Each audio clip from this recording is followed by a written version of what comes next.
Hi friends, ನಮಸ್ತೆ ಎಲ್ರಿಗೂ. ಎಲ್ಲರೂ ಹೇಗಿದ್ದೀರಾ?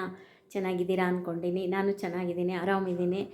ಇವತ್ತು ಬೂದುಗುಂಬಳಕಾಯಿ ಸಾಂಬಾರು ಮಾಡೋದು ತೋರಿಸ್ತೀನಿ ನೋಡಿ. ಫಸ್ಟು ತೊಗರಿಬೇಳೆ ಇದು ತೊಳ್ಕೊಂಬಿಟ್ಟು ಇದ್ರಾಗ ಒಂದೂವರೆ ಬಟ್ಲು ಹಾಕ್ತೀನಿ ನೋಡಿ. ಇಷ್ಟು ಚಿಕ್ಕ ಬಟ್ಲಲ್ಲಿ ಒಂದೂವರೆ ಬಟ್ಲು ಹಾಕಿದ್ದೀನಿ. ಇಷ್ಟಿದೆ ನೋಡಿ. ಈಗ ಫಸ್ಟ್ ಇದನ್ನು ತೊಳ್ಕೊಂಬರ್ಬೇಕು. ತೊಳೆದು ಫಸ್ಟ್ ಕುಕ್ಕರ್ ಬೇಯಿಸಕ್ಕೆ ಹಾಕ್ತೀನಿ. ಇದು ಬೂದುಗುಂಬಳಕಾಯಿ ಇದು ನೋಡಿ, ಈ ಥರ ಇರುತ್ತೆ ಬೂದುಗುಂಬಳಕಾಯಿ. ಇದನ್ನು ಈ ಥರ ಇದು ತೆಗಿಬೇಕಿದು ತಿರುಳು, ಇದು ಹಾಕ್ಬಾರ್ದು.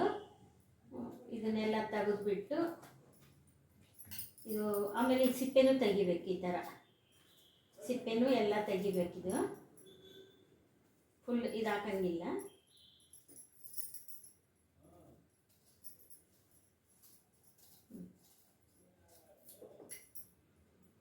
ಈ ಥರ ಎಲ್ಲ ಸಿಪ್ಪೆ ತಕ್ಕೊಂಡು ಕಟ್ ಮಾಡ್ಕೊಳ್ಬೇಕು.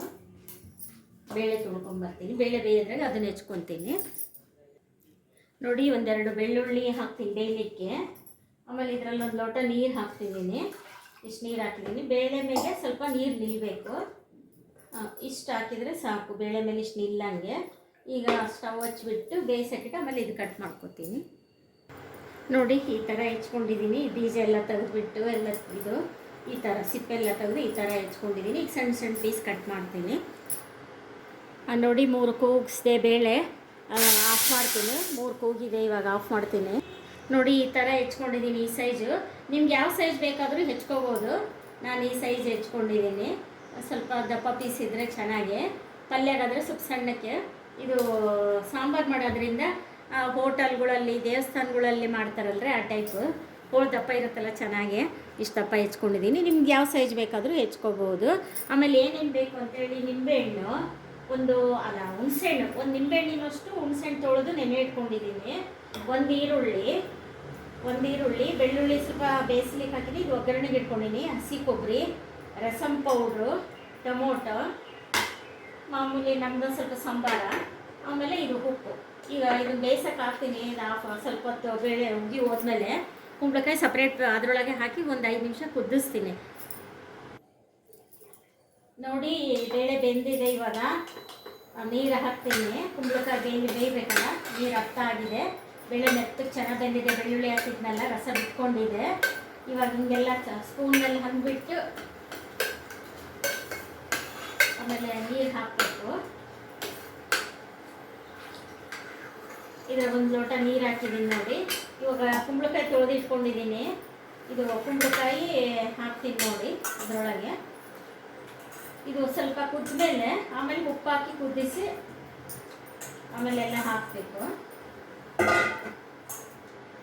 ಇವಾಗ ಹಸಿ ಕೊಬ್ಬರಿ ಹಾಕ್ತೀನಿ ಇದ್ರ ಜೊತೆ, ಕುಂಬಳಕಾಯಿ ಜೊತೆಗೆ. ಅದರಲ್ಲಿ ರಸ ಬಿಟ್ಕೊಂಡ್ರೆ ಚೆನ್ನಾಗಿ ಹಸಿ ಕೊಬ್ಬರಿ, ಹಾಗಾಗಿ ಹಸಿ ಕೊಬ್ಬರಿನೂ ಇವಾಗ ಹಾಕಿದ್ದೀನಿ. ಇದು ಬೇಯಬೇಕು ಸ್ವಲ್ಪ. ಇದೇನು ಮುಚ್ಚಿ ಕೂಗ್ಸೋದು ಬೇಡ, ಹಂಗೆ ಡೈರೆಕ್ಟಾಗಿ ಕುದಿಯುತ್ತೆ. 1-2 ಕುದಿಗೆ ಮತ್ತೆ ಬೇಯುತ್ತದು ನೋಡಿ. ಇದು ಸ್ವಲ್ಪ ಬೆಂದಿದೆ, ಅರ್ಧ ಬೆಂದಿದೆ. ಉಪ್ಪು ಹಾಕಿದ್ಮೇಲೆ ಇನ್ನೊಂದು ಸ್ವಲ್ಪ ಕುದಿಸ್ತೀನಿ.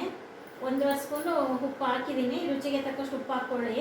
ನಾನು ಇದರಲ್ಲಿ 1 ಸ್ಪೂನ್ ಹಾಕಿದ್ದೀನಿ.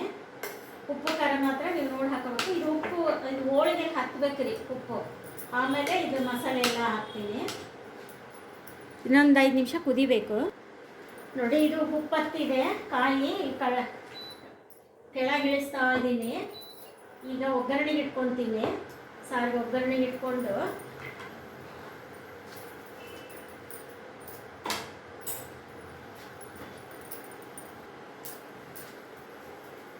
ನೋಡಿ. ಎಣ್ಣೆ ಕಾದಿದೆ. ಸಾಸಿವೆ ಹಾಕಿದ್ದೀನಿ, ಜೀರಿಗೆ,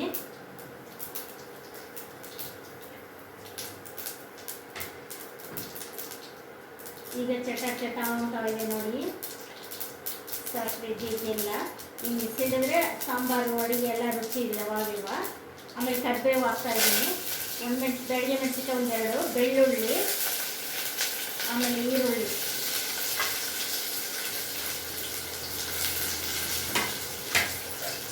ಈಗ 1-2 ನಿಮಿಷ ಮಾಡಿದ್ಮೇಲೆ ಟೊಮೊಟೊ ಹಾಕ್ತೀನಿ. ಸ್ವಲ್ಪ ಮಾಡಬೇಕು. ಆಮೇಲೆ ಟೊಮೊಟೊ ತುಂಬ ಚೆನ್ನಾಗಿರುತ್ತೆ ರೀ ಕುಂಬಳಕಾಯಿ ಸಾಂಬಾರು ನೋಡಿ. ಒಗ್ಗರಣೆ ಸ್ವಲ್ಪ ಮಾಗಿದೆ. ಇವಾಗ ಟೊಮೊಟೊ ಹಾಕ್ತೀನಿ. ಟೊಮೊಟೊ ಮಾಡಿದ್ಮೇಲೆ ಮುಂದಿದೆಲ್ಲ ಮತ್ತೆ ನೆಕ್ಸ್ಟ್ ಸ್ಟೆಪ್ಪು.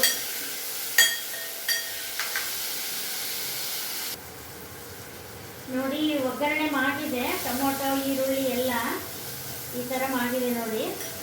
ಇವಾಗ ಹುಳಿ ಹಿಂಡ್ಕೊಂಡಿದ್ನಲ್ಲ, ಹುಳಿ ಹಿಂಡ್ತಾ ಇದ್ದೀನಿ ಫಸ್ಟು ಸಾಂಬಾರಿಗೆ. ಹುಣಸೆ ಮಾತ್ರ ಚೆನ್ನಾಗಿ ತೊಳೆದು ನೆನೆ ಇಟ್ಕೋಬೇಕ್ರಿ. ಈ ಥರ ಹುಳಿ ಹಿಂಡಿ ಆಯಿತು.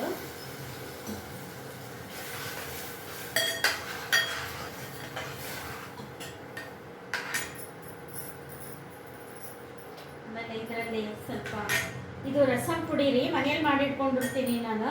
ನೆಕ್ಸ್ಟ್ ಮಾಡಿ ರಸಂ ಪುಡಿ ಮಾಡೋದು ಹೆಂಗೆ ತೋರಿಸ್ತೀನಿ. ಇದು 1/4 ಸ್ಪೂನ್ ಹಾಕಿದ್ದೀನಿ ರಸಂ ಪೌಡ್ರು. ಆಮೇಲೆ ನೆಕ್ಸ್ಟು ನಮ್ಮದು ಮನೆ ಸಾಂಬಾರ ಇದು. ಇದೊಂದು ಸ್ಪೂನ್ ಹಾಕ್ತೀನಿ, 1 ಸ್ಪೂನ್ ಹಾಕ್ತೀನಿ ಇದು. ನೆಕ್ಸ್ಟು ಖಾರ ಪುಡಿ ನಮಗೆ ಸ್ವಲ್ಪ ಖಾರ ಬೇಕು, ನಿಮಗೆ ರುಚಿಗೆ ತಕ್ಕಷ್ಟು ಖಾರ ಪುಡಿ ಹಾಕ್ಕೊಳ್ಳಿ. ನಾನು ಇದರಲ್ಲಿ 2 ಸ್ಪೂನ್ ಹಾಕಿದ್ದೀನಿ ಖಾರ ಪುಡಿ. ರಸಂ ಪೌಡ್ರಲ್ಲೂ ಸ್ವಲ್ಪ ಇರುತ್ತೆ ನಮ್ಮ ಮನೆಯಲ್ಲಿ, ಆದರೂ ಸ್ವಲ್ಪ ನಾನು ಹಾಕ್ತೀನಿ. ಖಾರ ನಮಗೆ ಸ್ವಲ್ಪ ಬೇಕು, ಅದಕ್ಕೋಸ್ಕರ ನಮ್ಗೆ ಸ್ವಲ್ಪ ಅಡುಗೆ ಎಲ್ಲ ಸ್ಟ್ರಾಂಗ್ ಇರುತ್ತೆ ರೀ. ಉಪ್ಪು ಖಾರ ಒಂದು ನೋಡಿ ನೀವು ಕಡಿಮೆ ಮಾಡ್ಕೊಳ್ಳಿ, ಕಡಿಮೆ ತಿನ್ನೋರು. ಇದು ಒಂದು ಸ್ವಲ್ಪ ಕುದ್ದ ಮೇಲೆ ಇದು ಹಾಕ್ತೀನಿ ರೀ. ಒಂದು 2 ನಿಮಿಷ ಕುದಿಬೇಕಷ್ಟೇ. ಇದು ಕುದ್ಮೇಲೆ ಬೇಳೆ ಬೇಯಿಸಿರೋದು ಹಾಕ್ತೀನಿ. ಅರಿಶಿನ ಹಾಕಿದ್ದಿಲ್ಲ, ಒಂದು ಚೂಟಿಗೆ ಅರಿಶಿನ ಹಾಕ್ತೀನಿ ನೋಡಿ.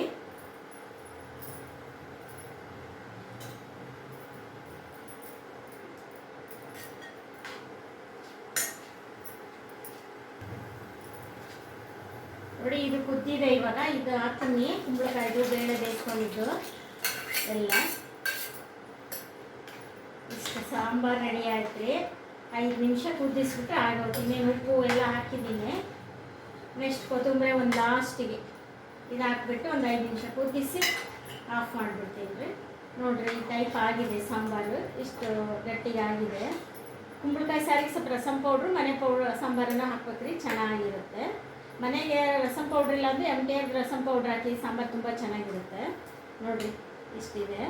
ಮುದ್ದಿಗೂ ಅನ್ನಕ್ಕೂ ಎಲ್ಲಕ್ಕೂ ತುಂಬ ಚೆನ್ನಾಗಿರುತ್ತೆ ಸಾಂಬಾರು. ಒಂದು 5 ನಿಮಿಷ ಕುದಿಸಿದ್ರೆ ಸಾಂಬಾರು ರೆಡಿ. ನೋಡಿ ಇದು ರಾಜಮುಡಿ ಅಕ್ಕಿ ಅಂತ, ಇದು ಶುಗರ್ ಇರೋರಿಗೂ ತುಂಬ ಒಳ್ಳೇದ್ರಿ. ಇದನ್ನು ಊಟ ಮಾಡಿದರೆ ದಿನ ಮಾಡಿಕೊಂಡು, ಬಿಳಿ ಅಕ್ಕಿಗಿಂತ. ನೋಡಿ ಒಂದು ಕೆಂಪು ಒಂದು ಬಿಳಿ ಇದೆ, ಇದು ರಾಜಮುಡಿ ಅಕ್ಕಿ ಅಂತಾರೆ. ಇನ್ನೊಂಥರ ಕೆಂಪು, ಫುಲ್ ಕೆಂಪಿರೋ ಅಕ್ಕಿ ಬರುತ್ತೆ, ಅದು ಊಟ ಮಾಡೋಕ್ಕಾಗಲ್ಲ, ಸ್ವಲ್ಪ ರಫ್ ಇರುತ್ತೆ. ಇದು ಚೆನ್ನಾಗಿರುತ್ತೆ, ಬಟ್ 1 ಗಂಟೆ ನೆನೆ ಇಡಬೇಕು. ನೋಡಿ ಒಂದು ಬಿಳಿದು ಒಂದು ಕರಿದು ಅಲ್ಲಿ ಕೆಂಪು ಇದೆ, ತುಂಬ ಚೆನ್ನಾಗಿರುತ್ತೆ. ಅನ್ನ ತುಂಬ ಟೇಸ್ಟ್ ಇರುತ್ತೆ. ಈ ಥರ ಅನ್ನ ಮಾಡ್ಕೊಂಡು ಊಟ ಮಾಡಿ. ನಮ್ಮಂಥ ರೇಜಾದವರು, ಶುಗರ್ ಇರೋರು ಎಲ್ಲ ಒಳ್ಳೆಯದು, ಆರೋಗ್ಯಕ್ಕೆ ತುಂಬ ಒಳ್ಳೆಯದು. ನೋಡಿ ಸಾರೆಲ್ಲ ಕುದ್ದಿದೆ, ಕಲರ್ ಹೆಂಗಿದೆ ನೋಡಿ, ತುಂಬ ಚೆನ್ನಾಗಿದೆ ಅಲ್ವಾ ಕಲರು. ಸಾರೆಲ್ಲ ಕುದ್ದಿದೆ. ಆಫ್ ಮಾಡ್ತೀನಿ ಸ್ಟವ್ವು.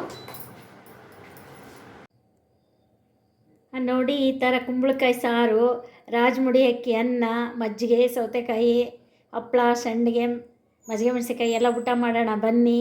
ತುಂಬ ಚೆನ್ನಾಗಿರುತ್ತೆ ಕುಂಬಳಕಾಯಿ ಸಾಂಬಾರು. ನೀವು ಈ ಥರ ಮಾಡಿಕೊಂಡು ಮತ್ತು ಇದು ಮುದ್ದಿಗೂ ಊಟ ಮಾಡ್ಬೋದು ರೀ. ಕುಂಬಳಕಾಯಿ ಸಾಂಬಾರು ನೋಡಿ ಮುದ್ದಿಗೂ ಚೆನ್ನಾಗಿರುತ್ತೆ. ಹತ್ತಿರದಿಂದ ತೋರಿಸ್ತಾ ಇದ್ದೀನಿ ನೋಡಿ, ಮುದ್ದಿಗೂ ತುಂಬ ಚೆನ್ನಾಗಿರುತ್ತೆ. ನೀವು ಮುದ್ದಿಗೂ ಸಖಿ ಇದನ್ನು ಊಟ ಮಾಡ್ಬೋದು. ಈ ಥರ ಮಾಡ್ಕೊಂಡು ಲೈಕ್ ಮಾಡಿ, ಶೇರ್ ಮಾಡಿ, ಸಬ್ಸ್ಕ್ರೈಬ್ ಮಾಡಿ. Thank you.